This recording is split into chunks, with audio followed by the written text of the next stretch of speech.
Hi, everyone, and welcome to our second coffee chats with Panhellenic. My name is Jenna, and I am the current Panhellenic president. Hey guys, my name is Sarah Allison, and I currently serve as the Panhellenic Vice President of Membership. So for our second coffee chats, we have some alumni here who are going to help give you guys some advice, having already gone through the process and who've served in different leadership positions throughout Panhellenic over the years. So they're just going to introduce themselves, and then we'll get started. Hi, my name is Shelby West. I am a former director of recruitment logistics. Hi, my name is Alexis Eshelman, and I am a former vice president of membership in 2018 recruitment. Hello, friends. My name is Jessica Barloga, and I was the Panhellenic president back in 2018. Hello, everyone. My name is Taylor Williams, and I was the director of recruitment counselors for recruitment 2019. Hi, everyone. My name is Miranda Schroeder, and I'm a former vice president of membership for recruitment 2019. Perfect.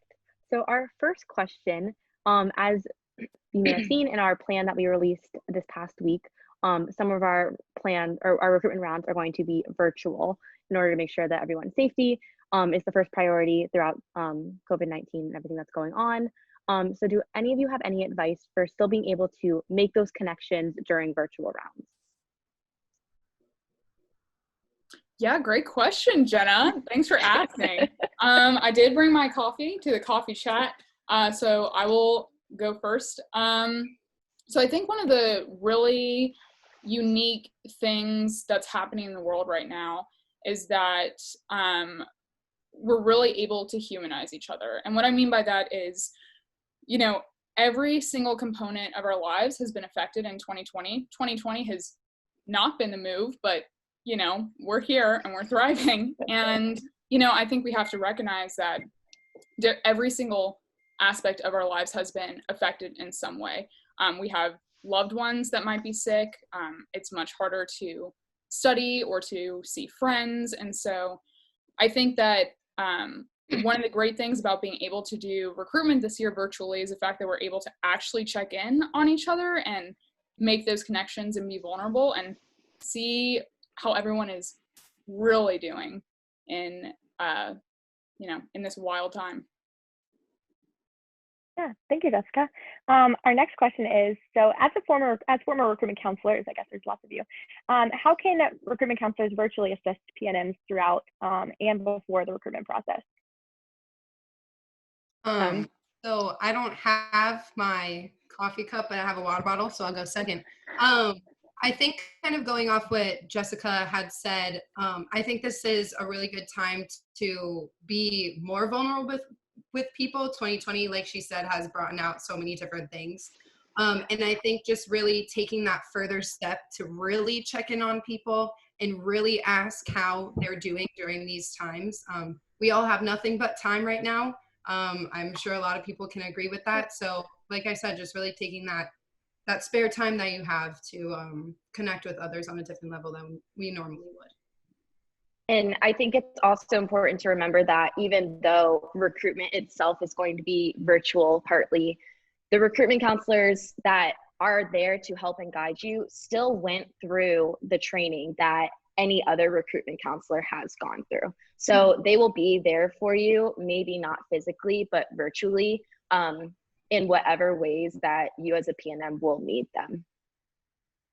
That's my DRC. That's mine too. So you all have been through the process. We're in a chapter for at least 4 years or up to 4 years. What's something that you wish either someone told you before you went through recruitment or you wish you knew throughout before you joined your chapter? Yes, Shelby. I wish, sorry, that was awkward. I wish someone would have told me that I didn't have to try so hard all the time.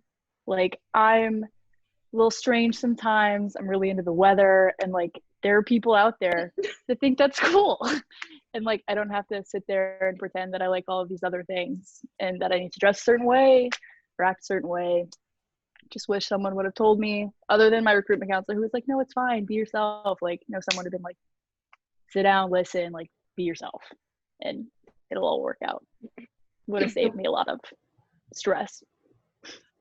I wish someone would have told me that it's just as much of your appreciation of the conversations that go on, just as much as the chapters. Um, just because when you're going through the process, a lot of people are so wrapped up in other people's perception of them, but it's just as much of you trying to find your home and your chapter on campus, especially during these troubling times. And so I wish someone would have told me that, kind of going off of Shelby's point too. It's like the best to be in a chapter where you feel most natural and like you actually do belong and feel supported by chapter sisters and members. And also to chime in, I wish someone would have told me that it wasn't all rainbows and butterflies. Not only is recruitment, tough process mentally and physically, for the latter part where it's, in person, but also once you're in a chapter, it's not all rainbows and butterflies. You need to be open to new rules set in place by, standards boards or, different ideals of people that you've never experienced before. So just knowing that, it'll kind of blow your mind here and there, as long as you let it, let those good and bad experiences teach you different things. There's all kinds of weather. That's something I was going to say is even though now recruitment is virtually, you won't have to deal with the Florida heat and the Florida rain and all the other things that are going to happen with recruitment if any of it is in person. This is the first time that this is ever happening. So just to treat each other with grace, if there's glitches in the Zoom and all of that, to just allow it to happen and everything's going to work out the way it is supposed to work out. Yeah, those are beautiful answers. I think each of you makes such a good point. Good question. Okay, so what is your favorite memory from your time being in a chapter? All of them. Is that an answer? Cheese ball. I listen. I don't know. It's so FSU Panhellenic oftentimes says that sisterhood is like a culmination of a million moments, and I think that's really, really accurate. I had an incredible time planning recruitment with Shelby and Alexis, and we would go to Olive Garden like 7 times a week. I don't know, an absurd amount. Rip my bank account summer 2018. But also, like being able to just spend all hours of the night studying with sisters and watching old Vines on the TV. For my lovely Gen Zers, Vine came before TikTok. TikTok is the new Vine. There, I said it. But I think the memory that stands out the most to me, and it's gonna sound incredibly cheesy, so stay with me, but I remember walking around campus, it was 2 or 3 nights before my graduation, and it was like 11 p.m. and I was walking around campus with my little, and I was like looking at the Spanish moss and the bricks, and I just like had this moment where I was like, wow, like this experience has absolutely changed my life. And I'm like, this person walking next to me is one of the people that made that happen, and my sorority made that happen. And I think it's a little bit of everything, the culmination of all the moments. What a moment. I think like especially not only within my chapter, but it's important to remember you're joining a community. Like every single person on this screen is from a different chapter, correct? Yeah. I can't even remember. So despite the chapter that you may be joining at the end of the process, every single woman you talk to throughout recruitment is going to be a part of the community that you're joining. So it's important to respect one another because you never know if you may end up on a alumna Zoom call with them, just like we are right now. I would never have known any of these women if it weren't joining my chapter. Ditto. I appreciate the Million Moments of Joy campaign little inserting. That's our campaign this year, so thank you. Oh, wow. Perfect. Obviously that was on purpose. We're so in sync. Thank you. So I know you kind of just all touched on this with some of your favorite moments, but just looking back at your experience and everything that you went through, like I know Miranda mentioned like the good, the bad, it's not always all rainbows and butterflies, but what do you think made the experience worth it? People. 100, like million, bajillion% the people that I met. I have made the best friends I've ever made. For me, I wasn't really friends with women in high school or any of that thing. So I went into recruitment like, oh, cool, sisters. But like, no, you meet some really, really cool people. And not just like women within your chapters, women within the community. You have the opportunity to interact with an incredible set of advisors. Every single person I've met, good, bad, ugly, they've all had a significant effect on my life. Yeah, the people, always the people. I also agree with the people. Like, no doubt, hands down. These people push you to be the best version of yourself. They're going to give you, you know, harsh criticism that you need that builds you up and makes you a better person. And at the end of the day, you'll be so grateful for it. And like, that's who your true friends are. And I think that this community does such a good job at pushing you to be the best version of yourself. And within each chapter, you know, you have that ability to grow. Like, I am definitely 100% not the same person I am that I walked in my chapter on the first day for bid day. And like, it really changes you as a person. The people are what change you as a person, and it gives you opportunities. People push you to take opportunities, and like, that's why you get them.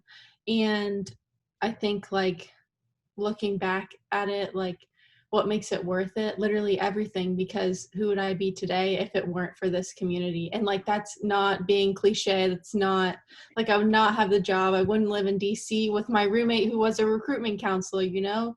It's like you have all these connections all over the United States, and you just never knew you had them until like you open that door into this community. Am I going to cry on this coffee chat? Probably. I feel like that was a given. I feel like we didn't need to wait to see when that was good. It was just a matter of when, honestly. I know, clearly. Alexis, you really opened the door into our next question. Speaking of doors, what doors did Panhellenic open for you? Ooh. Besides the one that allows me to peer into my soul like an emotionally intelligent adult now. Good question.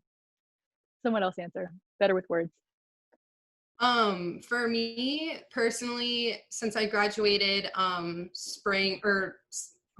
December 2019, I was graduating earlier than a lot of people in my class and all my friends and things like that. And I just felt a lot of pressure because I didn't really know what I was going to do with my life. I didn't know if I wanted to go back to school or pursue a career. I was just so confused. And going off what Shelby said, the advisors that I had around me every day and just the really good people that I had encouraging me, I know confidently that I made the right decision moving forward. So I think not necessarily an opportunity was opened for me, but just kind of the advice and just encouragement from everyone around me. That was kind of what affected me the most, door opening wise. I mean, my whole job right now, for those that don't know, which I don't know why any of you potential new members would know, but I work in the Office of Greek Life at Dartmouth College in New Hampshire. And so Greek life is still kind of my world. This is how I spend my days. And I think it's because, you know, this experience for me and for thousands, millions of other people has made me a better leader, a better philanthropist, a better friend, woman, scholar, whatever noun you want to throw in there. You know, there's something incredibly powerful about being surrounded by other people that want to make the world a better place. And so that's why I believe in the Greek experience. That's why I believe in the sorority experience. And so what doors did it open? Well, it's paying my bills right now. So that. So literally your apartment door, if you will. Yeah. Also, sorry. No. Can I add one last thing? Please do. So one thing that also I think this experience does for you is it prepares you for a world that may not look like college necessarily. And when I was talking about earlier about, you know, the people build you up and stuff, like I would not be able to stand up to the men that I stand up to in a predominantly like male workplace. And like it's kind of funny because I can laugh at it now when I like stand up for myself, but back in the day I would have never thought about doing that. But being so empowered by other women really gets you to a point where you feel like, well, this is wrong, so I'm going to stand up for what's right. And like it really like sparks your interest. There's also so many different avenues you can take with women empowerment. Like this fall I'm studying gender security internationally, and I think there's so many avenues that this community has like pushed me towards that are different and things that I never would have been interested in or really thought about in the first place. Your segues today are just truly unreal, let me tell you. Our next question. So Panhellenic is a organization of 17 women's sororities on our campus. So what to you all is the benefits of joining a community of women? Jessica, I just feel like you've been waiting for this, so I'm just gonna yield it to you. I just love a community of women. Listen to me. Okay. You know, it's really interesting because I had never been surrounded by, you know, I've already talked about how powerful it is to be surrounded by people that want to make the world a better place. And to make it even more specific, there is something so powerful about being surrounded by other powerful women that want to see you do better, that have higher standards for you, that want to see the best version of yourself. As my old Panhellenic advisor used to say to me, when 4,000 women get together and they want to see something get done, it's going to get done. And so this is such a unique experience, and being able to, yes, to Alexis's point, being able to maneuver through working with different types of people, but there's also just something incredibly special about the commonality of being surrounded by other incredibly empowered women. I should have brought my feminist mug, and I didn't. I brought my pottery one, but you know, I think that I am forever grateful to Panhellenic for showing me the importance of being surrounded by other women that want to see positive change in the world.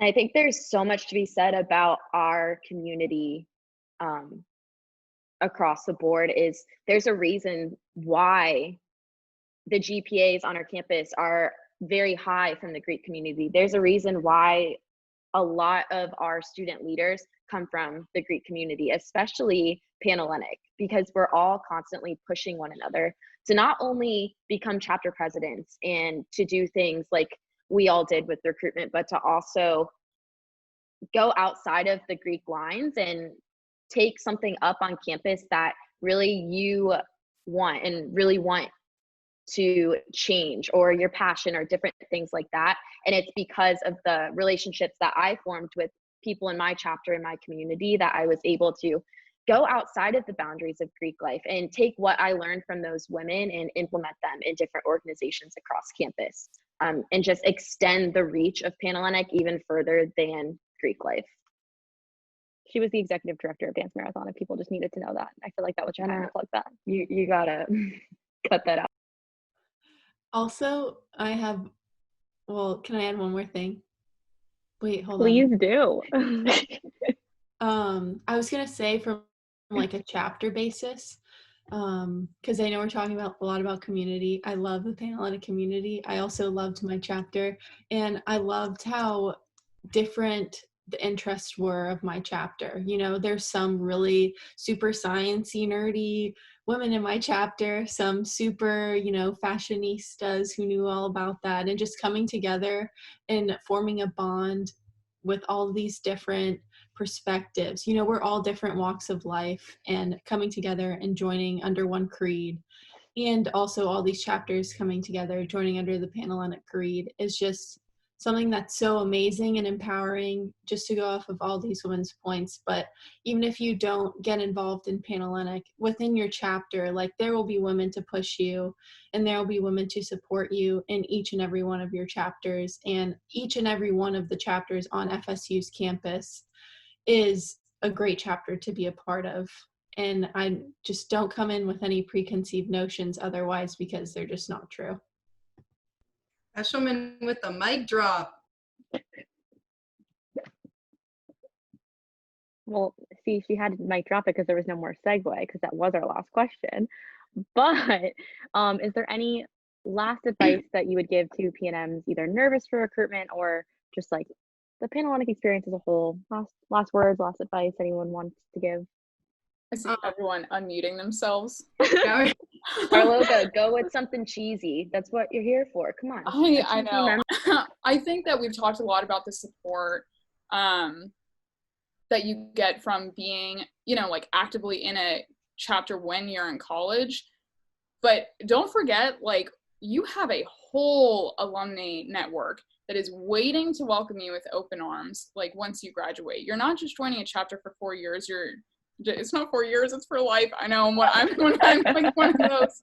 But I mean, it's true, right? Like, I can tell you right now that Shelby, Alexis, Taylor, Miranda, and I would do anything to continue to support you all and to see you succeed, not just at Florida State University, but once you graduate. And so I just want you to keep in mind the alumni support as well. Y'all should have seen our group text when Jenna reached out. All of us were like, we went off. We were so excited to do this. And I think it's doing little things like this and just continuous support post-grad.